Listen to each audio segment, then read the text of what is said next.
Alright, so in this video, I'm going to solve the equation x to the power of 12 minus 1 is equal to 0.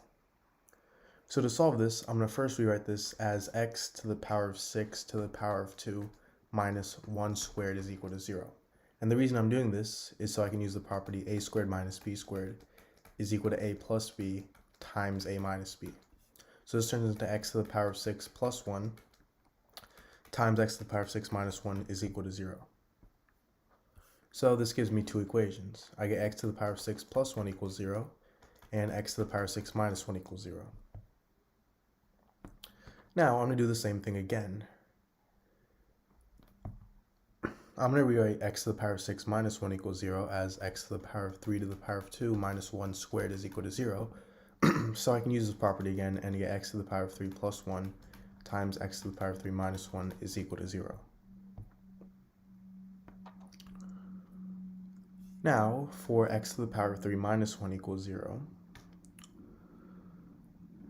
I'm going to rewrite this as x to the power of 3 minus 1 to the power of 3 equals 0, so I can use the property a to the power of 3 minus b to the power of 3 is equal to a minus b times a squared plus ab plus b squared. So this turns into a minus b times a squared plus a plus 1 is equal to 0.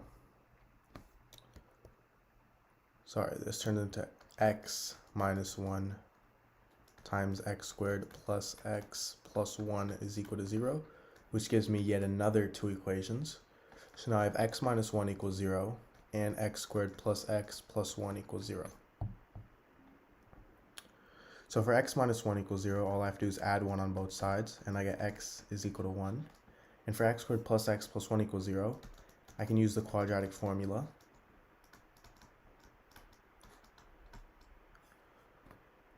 So by using it, I get x is equal to negative 1 plus or minus the square root of 3i over 2.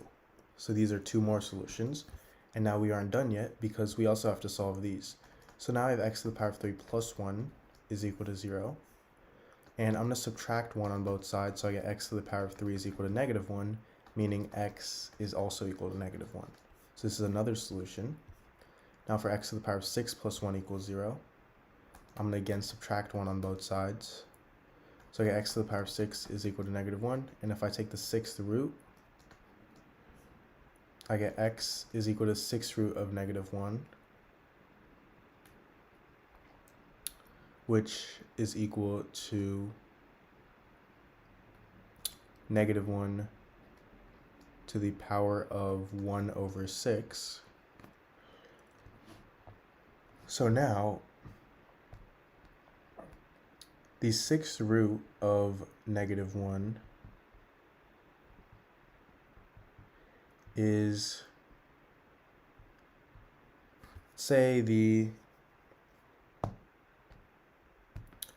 we know that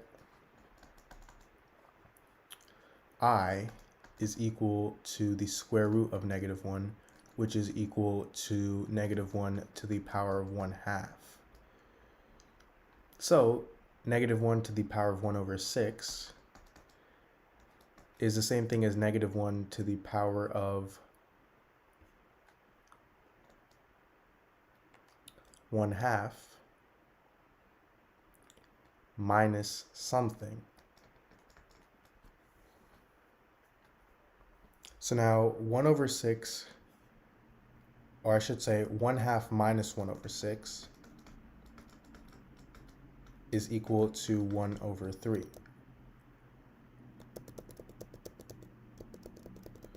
So 1 over 6 plus 1 over 3 is equal to 1/2. We know this. Meaning we have negative 1 to the power of 1 over 6 and this plus, or sorry, 1 over 2 minus 1 over 3 is what we can rewrite 1 over 6 as. Now, this is the same thing as 1/2 plus negative 1 over 3. And if I have something in the form a to the power of m plus n, This is equal to a to the power of m times a to the power of n.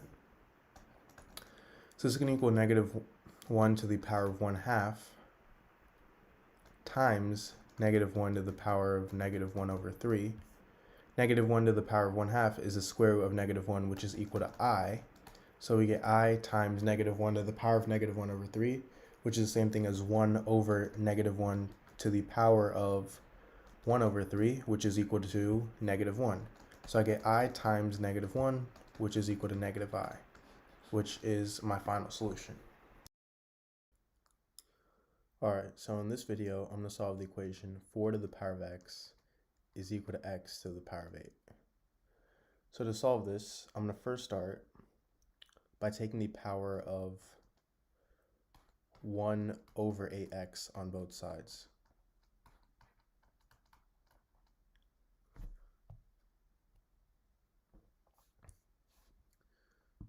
Now from here, I get 4 to the power of 1 over 8, because these two cancel out, is equal to x to the power of 1 over x, because these two 8's cancel out.